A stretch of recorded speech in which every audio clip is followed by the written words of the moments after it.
Après les cours, la plupart des étudiants rentrent à la maison sans savoir peut-être que quelques mandataires réfléchissent ponctuellement à leur bien-être. Ce soir, on était en assemblée générale. Donc, il faut savoir que le conseil étudiant, une fois par mois, se réunit pour parler des futures activités qu'on organise.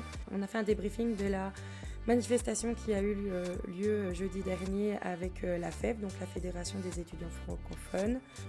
On a également parlé du bal de gala qu'on organise en juin prochain, donc le 23 juin prochain. Discussion autour d'activités récréatives, mais pas seulement. Le conseil doit assumer une série de responsabilités.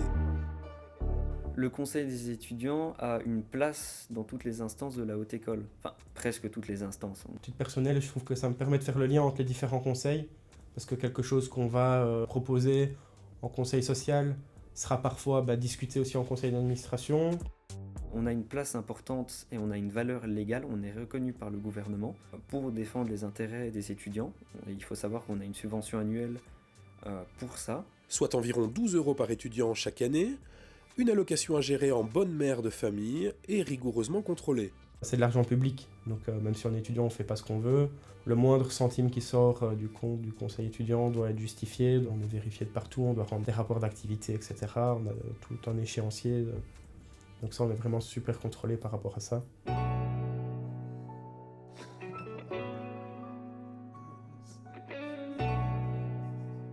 Plusieurs fonctions sont accessibles au sein du conseil, simple membre, vice-président, trésorier, délégué communication, sans oublier la fonction administrative par excellence. Je suis la secrétaire du conseil étudiant, donc je suis rentrée après avoir envoyé une lettre de motivation. J'ai été sélectionnée par les étudiants et en interne, on sélectionne le bureau. Donc j'ai été sélectionnée par les autres membres du conseil étudiant pour être secrétaire. C'est solidaire.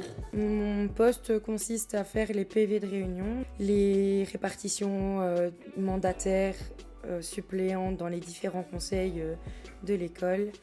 Et aussi, je réponds des fois à la boîte mail, je vais voir les mails.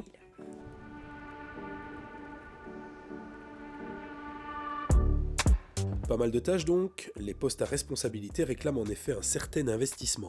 Ah, c'est une sacrée charge parce que là, par exemple, je reviens d'une réunion à Bruxelles, donc j'ai raté une journée de cours pour aller à cette réunion avec les commissaires délégués, donc on se dit c'est les commissaires du gouvernement, c'est pas rien.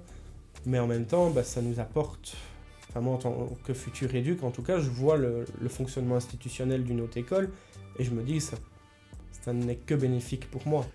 Des bénéfices pour les élus, mais surtout pour ceux et celles qu'ils ou elles représentent. On est un peu cette charnière entre les étudiants et les différentes instances de l'école, notamment les professeurs, la direction, etc.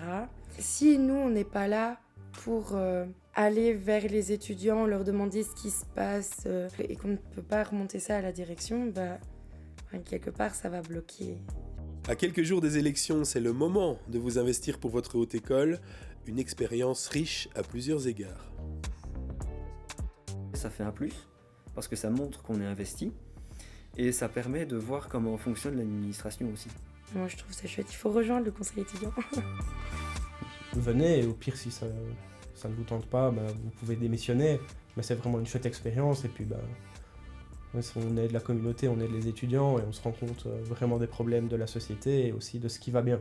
Parce qu'on se rend compte qu'on a de la chance d'avoir un système comme ça qui nous permet de pouvoir donner notre avis sur notre avenir.